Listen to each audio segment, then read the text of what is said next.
Hello, everybody. I am super excited. We are able to speak with Director Toby Zavala from the Arizona Board of Behavioral Health Examiners today, and I will let her do the honors of introducing herself. Toby.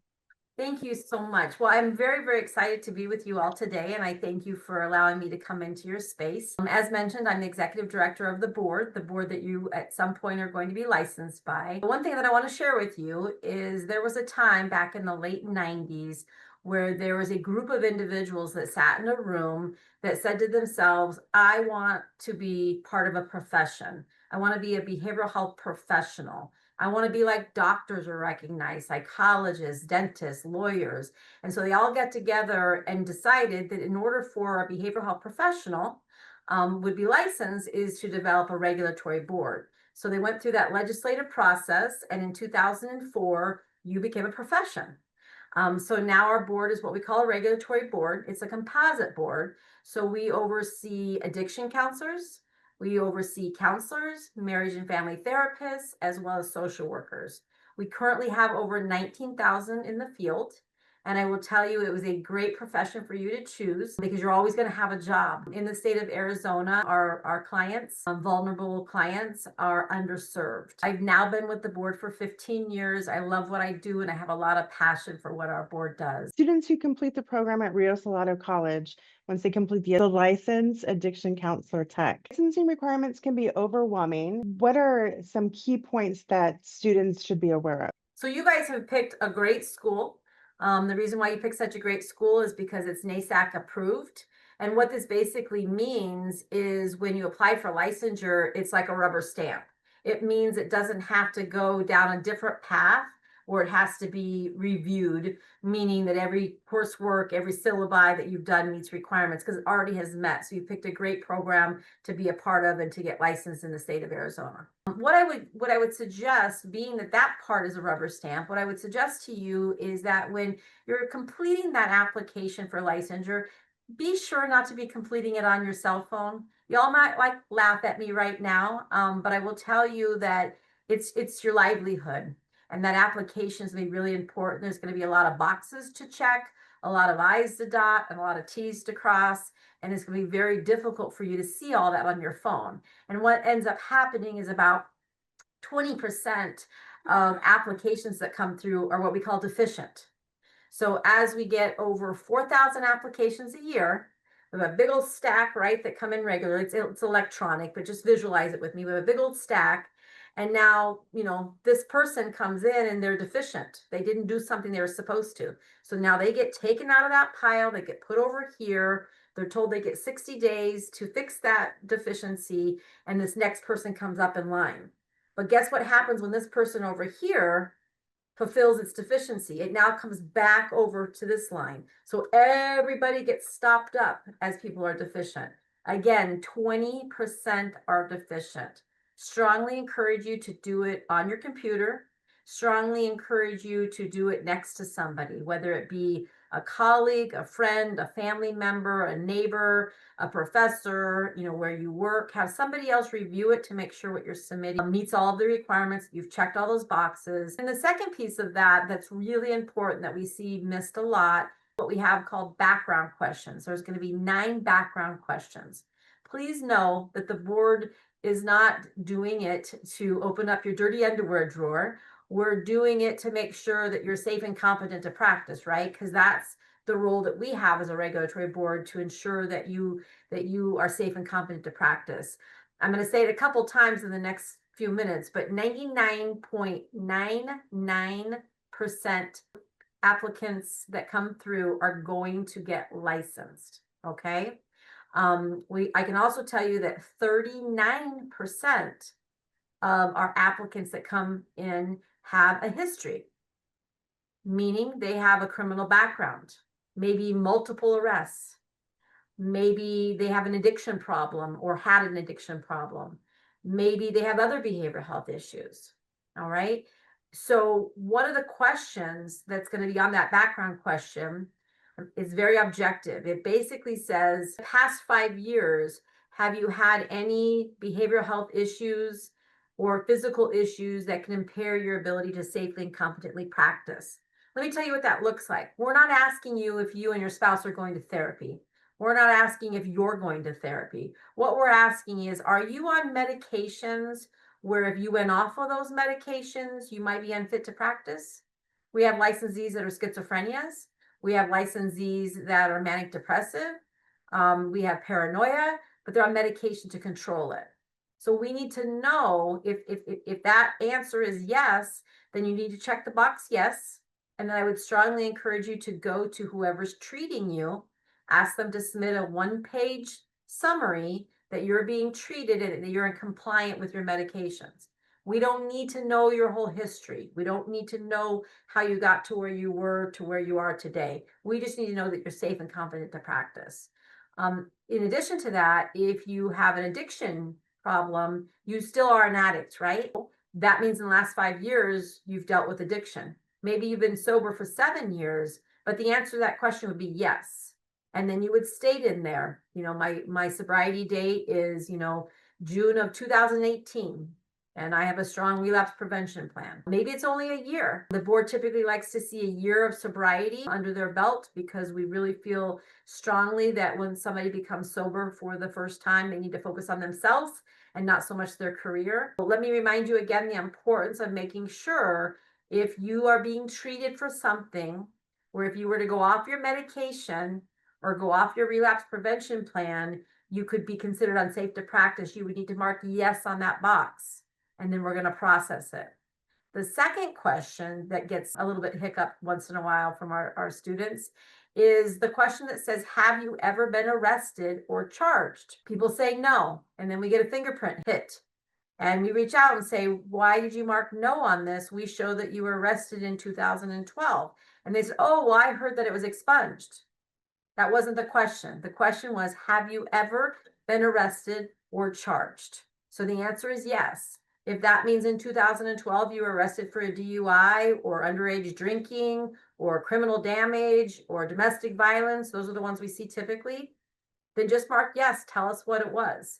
If it happens to be like in the last few years, strongly encourage you to consider also including the police report or the court records, because we're likely going to ask that from you. I will tell you this to ensure that our board is open.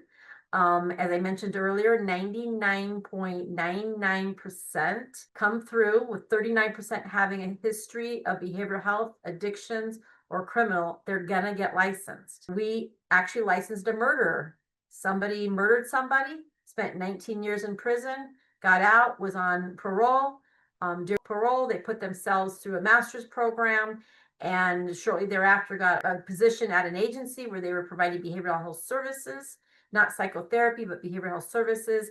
And then they came before the board for a license and they were licensed. So I just want to be very clear that we are under the understanding that a lot of people that choose this field, we call it a helping field. And a lot of times it's because somebody helped you get to where you are today.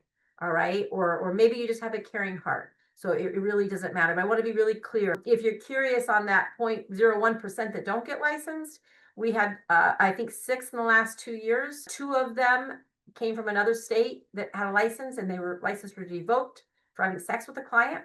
2 of them come from another state through endorsement. They fraudulently made it look like they were at the independent level, but they were at the associate level. They not only were denied in Arizona, they lost their license in the other state.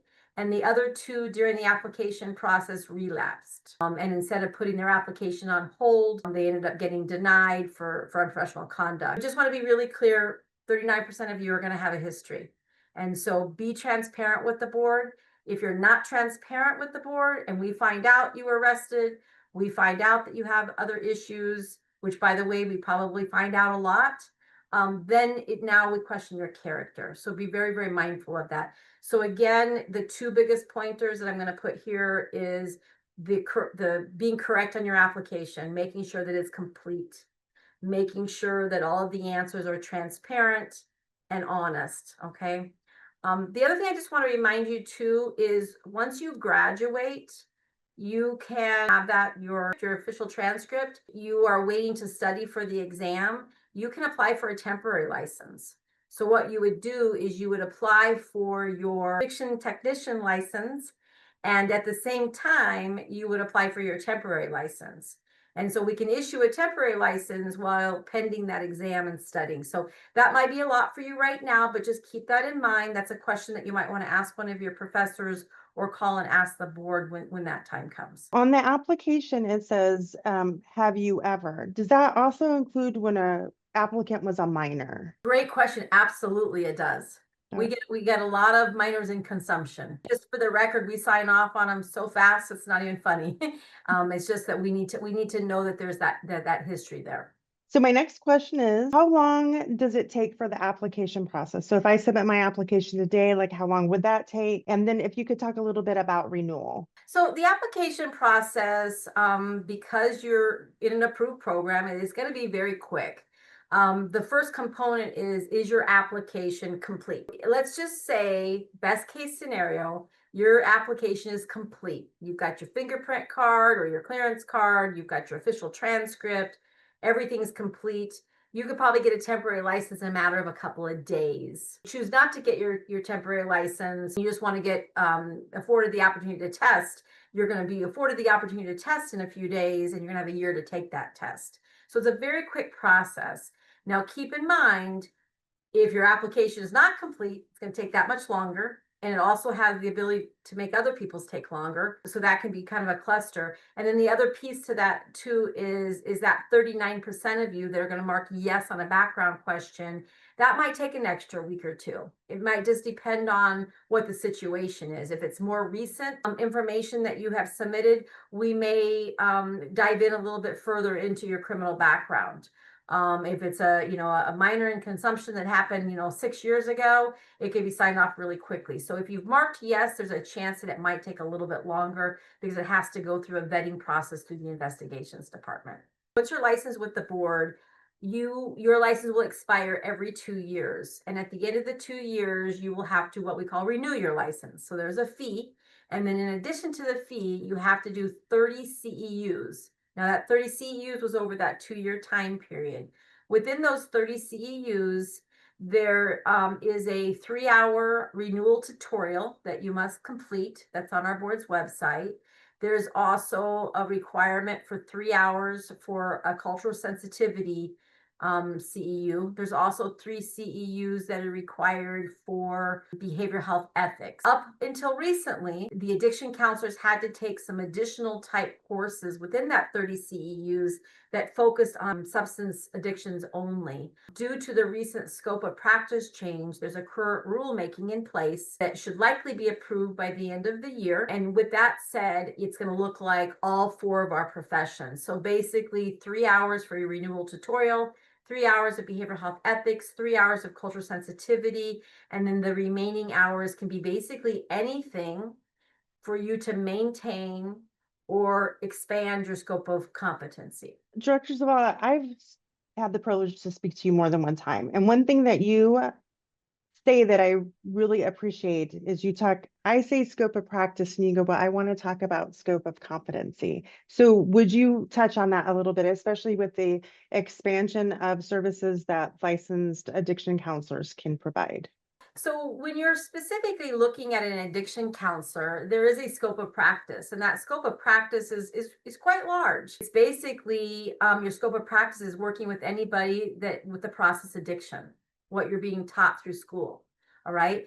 But process addictions can be different. You can be working with maybe a substance abuse addiction, or there could be a gambling addiction, a sexual addiction, a media addiction, a shopping addiction, a gaming addiction, a gambling addiction.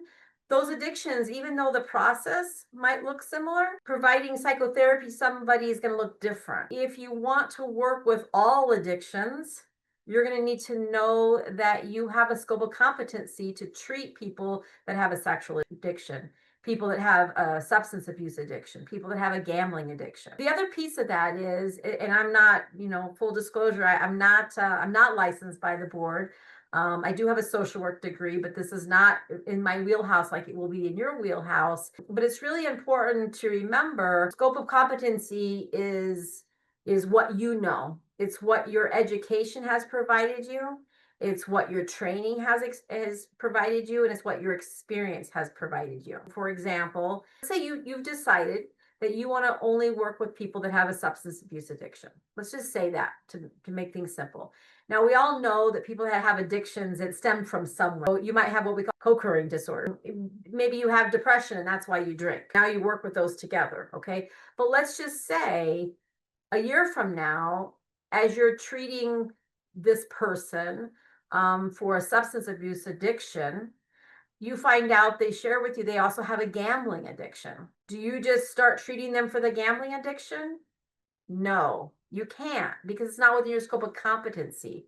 You haven't taken any CEUs in it, you haven't taken any other training in it, and you haven't had any education in it, possibly. When that time comes and you want to expand and you want to start treating people that have gambling addictions, or gaming addictions, or media addictions, or shopping addictions, you need to make sure that you go and get the proper training. When I talk about scope of competency, I'm going to say to you, so do you have the education, knowledge, and experience to provide that modality with that population? Again, I think scope of competency too can be relative to the population that you're serving. If you're only working with adults that have substance use addictions, and now all of a sudden you're going to go work for an agency that contracts with juvenile detention services for kiddos that are 15, 16, 17 years old that have addictions, that might look different than somebody that you're treating as an adult. And you need to be mindful of that and make sure that you have the appropriate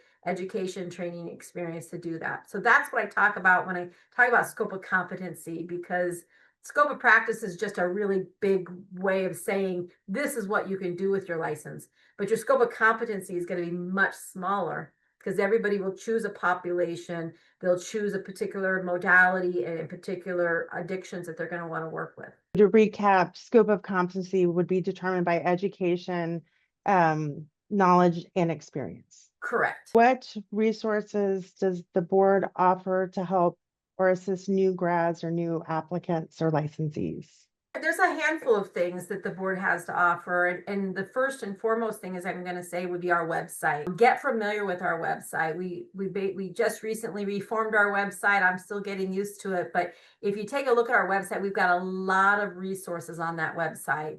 On the right-hand side, there's like 3 slashes. I call them the waffle. Click on that waffle, and there's a button that says resources. And when you open up that resource, you're going to find a lot of information in there that's going to be very, very helpful for you as you navigate your process through getting the education to get licensed by the board. You'll also find on that website, we have a lot of tools for you. We've got a sample supervision plan, a session form that your clinical supervisor can utilize when they're working with you, providing you clinical supervision. We have a sample treatment plan. We have a sample progress note.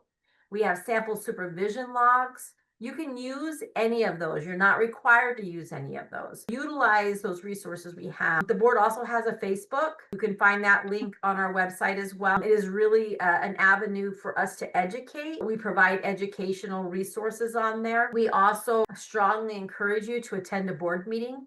Typically, our board meetings are the second Friday of every month, but we supply a calendar on our website. Every once in a while, one might get changed. It's usually months ahead of time. Strongly encourage you on a Friday, grab some friends in your cohort and bring them on over and do a field trip to our board. We're not that far from you. You will find that those board meetings are very, very educational. You will be reminded on why there's a regulatory board. You'll also learn a lot about your ethics. You'll also learn a lot about what can get somebody with an addiction counselor license in trouble. Again, not to make it scary, but once you become licensed, you are regulated. A regulated board, we basically are here to protect the public. We do that by making sure that your education meets. So you got that down. Then that second piece is it's an avenue for people to file complaints to the board. Might sound a little bit scary, but 99.9% of you, again, you do your job and you do it well, but you make mistakes. If I were to ask any of the licensees that I have professional relationships with or my board members, have you ever made a mistake? They're going to look at me and say, I've made a lot of mistakes.